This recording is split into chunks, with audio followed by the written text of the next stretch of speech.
Welcome to this new series on applied professional ethics from the Chartered Banker Institute, in which we aim to raise awareness of and stimulate discussion on a wide range of issues relating to the everyday running of our banks and the day-to-day lives of bankers.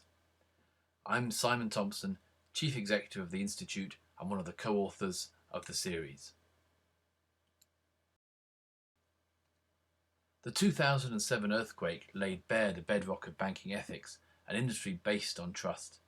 In the first of this series, we imagine a time 10 years hence when that key truth is embedded as the foundation of banking's professionalism. What makes banking special is the trust. It's almost a blind faith that banks will always be able to satisfy all their depositors who want their money back, as we'll see. To help us think about the future of banking, we've created a new bank, the British Savings Bank, and we'll be looking at a number of key ethical issues through the eyes of Chris Plato. She's just arrived at the office after celebrating her 10th anniversary working for the bank and her recent promotion to CEO, Chief Ethics Officer. Although most retail and small business customers now interact digitally with her bank, it still maintains an impressive headquarters building. That's partly for meetings with larger corporate clients, but mainly it's to encourage staff to work together under one roof, discussing and sharing their daily challenges and enabling younger staffers to learn from the positive behaviours modelled by more senior managers. As CEO, Chris's main role is to ensure the bank's culture of stewardship, prudence and professionalism continues to be instilled, nurtured, strengthened and above all evident in all the bank does. Chris is an influential voice on the bank's credit and risk committees, for instance, helping to shape decisions in the mutual long-term best interests of customers, the bank and society. This isn't window dressing. Customers and regulators expect all banks to behave with prudence and professionalism as a minimum. And there's no such thing as the ethical bank anymore. All banks are ethical. That's simply business as usual. Chris also leads her bank's new product development team.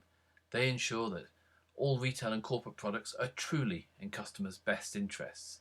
They set the parameters for pricing, selling and marketing these products. Existing customers with whom the bank wants to maintain a deep and long-term relationship, for example, receive the most favourable interest rates. Teaser rates for new customers are no longer seen as being in anyone's best interests. Chris understands that while her bank is a commercial, profit-making institution which needs to offer a fair rate of return to its shareholders, the primary role for herself, her staff and the bank is to steward depositors' funds and protect their financial well-being. Just as a doctor would do nothing to harm a patient's mental or physical health, Chris and her colleagues all signed a commitment when joining the bank not to engage in any activities that could prove detrimental to their customers' and clients' wealth, their customers' and clients' financial health.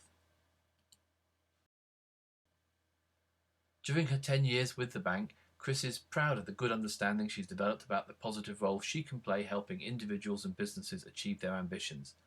And that pride extends to the bank's wider role in underpinning economic growth and facilitating so much of modern business and economic life. Only by putting the interests of customers and society first, Chris knows, can long-term shareholder returns be guaranteed.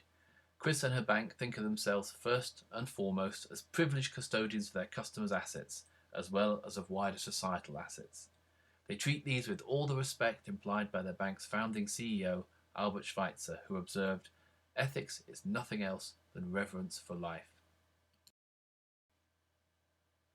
Over the past decade, Chris and her colleagues have seen the growth in the number and size of challenger banks within the banking landscape, but they're all well aware that holding a banking license is a privilege, not a right, and that privilege confers duties, in particular a duty of care to customers, clients and the public, and a duty to protect confidence and trust in banks, bankers and the banking system.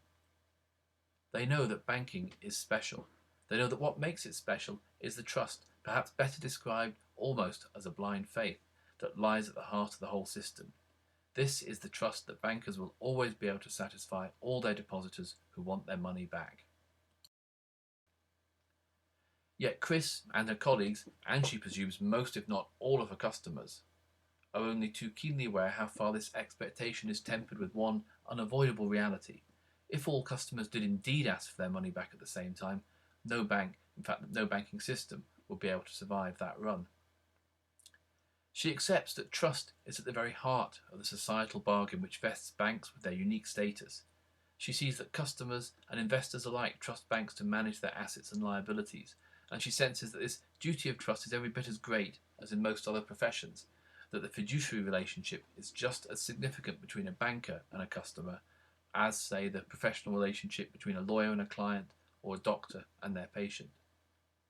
And she's aware, finally, that the legal protections which allow banking to flourish mean that banking also requires the full trust and commitment of the state.